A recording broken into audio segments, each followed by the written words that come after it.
Hello beautiful internet family, Dan here from danstube.tv, and today we're checking out another flight controller that will truly unlock the full potential of your DJI drone. It's called Litchi or Litchi. There's definitely a debate going on about how to actually pronounce this application. So let me know in the comments, let's solve this once and for all. Is it Litchi or is it Litchi?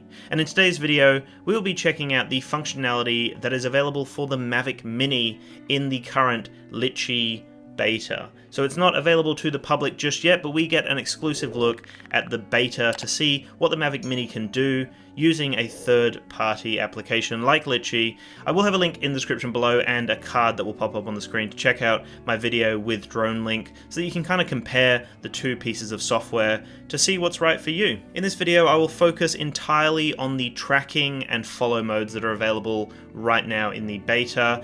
It looks like the Android version is a little bit more polished and has a more fleshed out follow mode right now. But with the iOS version, you only have a tracking mode available, and within that mode you can also use the follow mode, but it's not as polished as the Android version. So in today's video, I'll be focusing on the iOS version to show you what's actually available for you iOS users out there.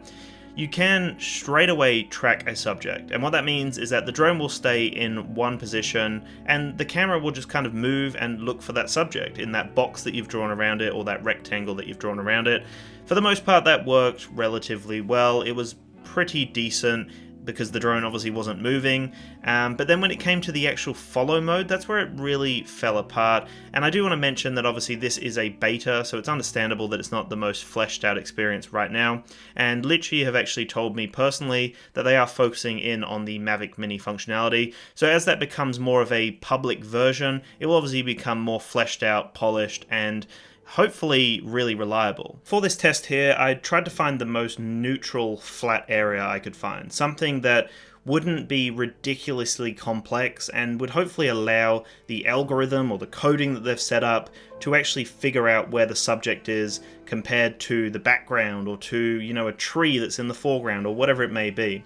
And for the most part, like I said, if it was just looking at a subject and the drone itself wasn't moving, it was just in a fixed location and the subject would move away a little bit, it seemed to do alright there. It did a decent job for the most part. But it's more so when it started trying to follow you and move with you, it just really struggled with its depth perception and struggled with its spatial understanding. It didn't seem to know where it was in the world as such. It just seemed to really struggle to see where the subject was compared to the background or compared to something that was in the foreground. And again, that's completely understandable because this is a beta version and it's not the full public version right now, so I can't be overly negative on it. But I guess this is just a test to see how the iOS version of the beta works, because I've actually seen a lot of other videos and they're focusing on the Android version of this application. So I guess right now, from what I can see, it's not the most reliable iOS iteration of Litchi. It is beta and we will have some updates over the coming weeks, and obviously when it's a public version I will do a full test on it to see how it works on iOS. I will also be testing the Android version in the coming days as well, so there will be a video that will pop on the channel very soon, so keep tuned for that one. Overall, this is a really exciting concept, being able to have a powerful portable drone like the Mavic Mini, something that is honestly remarkable for its price point and for its size. It does so much, and to be able to have a tracking and follow mode as well just adds that additional layer of kind of prosumer features to a budget drone, which is extremely exciting, and so many people are excited about this. I do also run a Mavic Mini Australia group, so if you want to join that, then I will have a link in the description below to check that one out. But we have a really supportive community of Mavic Mini lovers. You don't have to be from Australia as such. We have some other members from all over the world, but the main focus is to be able to share Mavic Mini knowledge and to be able to connect with other Mavic Mini pilots. I would love to hear from you guys now. Let me know in the comments below, what are your thoughts on a tracking feature coming to a drone with no sensors? You know, it's such a base level drone with just nothing on it, no sensors. It has no idea what's going on, and to be able to have a tracking mode available for this drone. What are your thoughts on that? Are you excited about this? Do you think it's dangerous?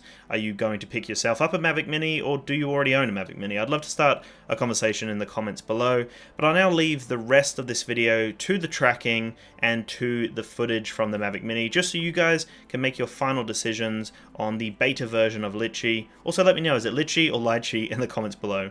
Anyway, thank you so much for watching, make sure to have a fantastic day, and peace out.